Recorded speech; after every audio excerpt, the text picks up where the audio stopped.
Assalamualaikum warahmatullahi wabarakatuh. Sampurasun. Saya Gilang Ginanjar SSI akan mencoba membahas sejarah dan silsilah wayang Indonesia yang terangkum dalam judul Ensiklopedia Wayang Indonesia. Selamat menyaksikan. Sejarah dan asal-usul wayang dikenal sejak zaman prasejarah sekitar tahun 1500 sebelum Masehi. Bangsa Indonesia ketika itu memeluk kepercayaan animisme, di mana nenek moyang percaya bahwa roh atau arwah orang yang meninggal itu tetap hidup dan memberi pertolongan bagi yang masih hidup. Oleh karena itu, roh hidup dipuja-puja dengan sebutan hyang atau dayang.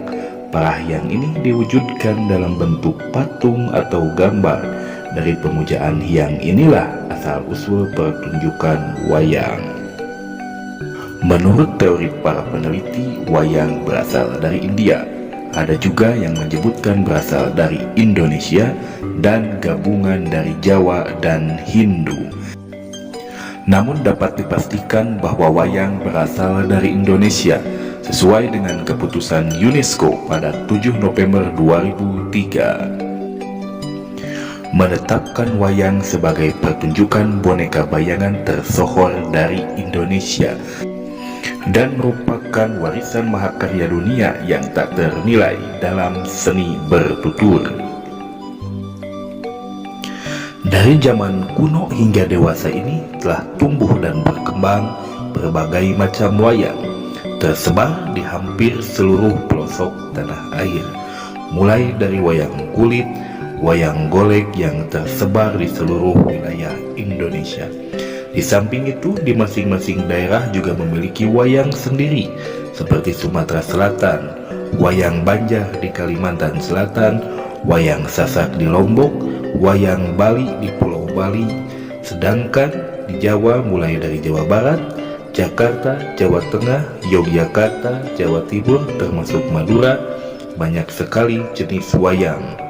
Di Jakarta kita mengenal dengan wayang Betawi dengan ciri khas berbahasa Indonesia.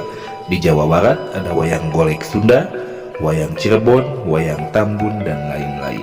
Di Jawa Tengah dan Yogyakarta selain wayang kulit purwa yang dikenal itu masih banyak lagi jenis-jenis wayang lain seperti wayang golek menak, wayang klitik, dan sebagainya. Tidak kalah bervariasi, wayang yang berkembang di Jawa Timur dikenal dengan wayang dakdong, wayang kerucil, wayang Madura, wayang beber, dan lain-lain. Selain dari bentuknya, cara pentasnya seperti wayang kulit Jawa dengan cerita Ramayana dan Mahabharata, ada lagi wayang Madya, wayang Gedog, wayang Dupara, wayang Wahyu, wayang Suluh, wayang Kancil, dan masih banyak lagi. Di antara berbagai jenis wayang itu, tampak yang tetap mampu berkembang dengan baik adalah wayang kulit purwa dan wayang golek Sunda dengan cerita Ramayana dan Mahabharata. Kisah Ramayana menceritakan tentang kepahlawanan Sang Rama, raja terkenal dari Ayodhya, di mana menurut kepercayaan agama Hindu, Rama merupakan awatara Dewa Wisnu. Sedangkan cerita Ramayana dikarang oleh Walmiki. Dalam kitab Ramayana diceritakan kisah Rama dan Sinta yang diganggu keharmonisannya oleh Raja Anggara Murka dari Alengka, yaitu Rahwana atau Prabu Dasamuka. Sementara untuk cerita Mahabharata secara singkat menceritakan konflik di antara saudara, yaitu antara Pandawa 5 dan 100 Kurawa. Mereka merupakan sepupu dari keturunan Raja Pandu dan Raja Destarastra. Mereka berperang memperebutkan tahta kerajaan Hastinapura yang dikenal dengan perang Bharata Yuda. Dalam Mahabharata terdapat kesamaan dengan Ramayana, di mana aktor utamanya adalah Dewa Wisnu yang berinkarnasi menjadi Sri Krishna setelah sebelumnya Dewa Wisnu berinkarnasi menjadi Sri Rama dalam kisah Ramayana. Cerita Ramayana dan Mahabharata adalah dua cerita yang sangat digemari dan banyak dipertunjukkan oleh para dalang dalam pertunjukan wayang, baik itu wayang golek ataupun wayang kulit di Indonesia. Dalam perkembangannya, dalang-dalang di Indonesia, khususnya dalam wayang golek dan wayang kulit, menambahkan beberapa tokoh untuk pengantar cerita tersebut, yaitu tokoh yang dikenal dengan nama Punakawan. Dalam wayang golek Sunda, Punakawan terdiri dari 4 orang, yaitu sang ayah Semar dan ketiga anaknya Cepot, Dawala, dan Gareng.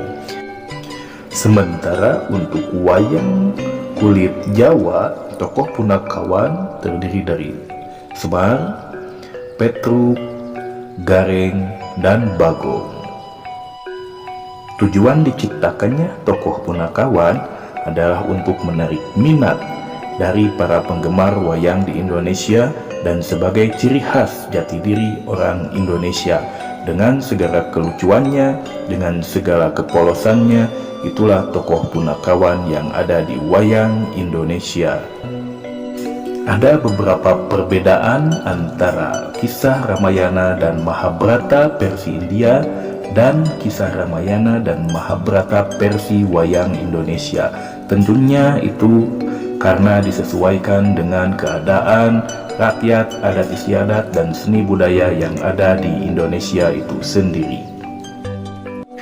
Seni wayang di Pulau Jawa, khususnya wayang kulit dan wayang golek, sangat berkembang luas dan terus digemari oleh masyarakat.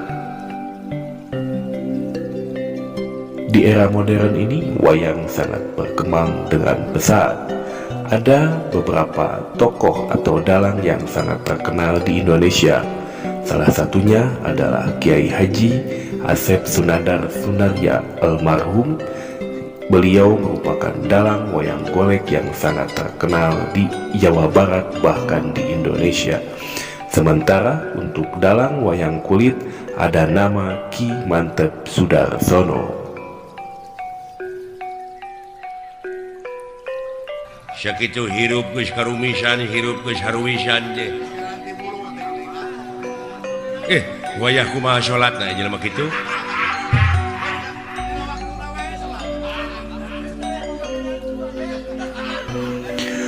Mereka berdua adalah tokoh yang sangat hebat dan inspiratif, khususnya untuk kaum muda agar senantiasa mencintai, melestarikan, dan mengembangkan seni, tradisi, dan budaya sendiri, yaitu seni, budaya, dan tradisi Indonesia, khususnya wayang. Tentunya dulur-dulur masih penasaran tentang cerita dari Ramayana dan Mahabharata, baik itu sejarah, silsilah, dan tokoh-tokoh yang ada di dalamnya, agar dulur-dulur bisa mengetahui bagaimana tentang tokoh, sejarah, dan silsilah wayang itu sendiri. Bisa panteng terus di channel kami. Jika dulur-dulur punya ide ataupun request tentang tokoh siapa yang akan kami bahas, bisa tinggalkan ide dan request kalian di kolom komentar. Cukupkan sekian dulu, terima kasih atas perhatiannya. Jangan lupa di subscribe, like, share, and comment Ensiklopedia Wayang Indonesia. Assalamualaikum warahmatullahi wabarakatuh. Rampes.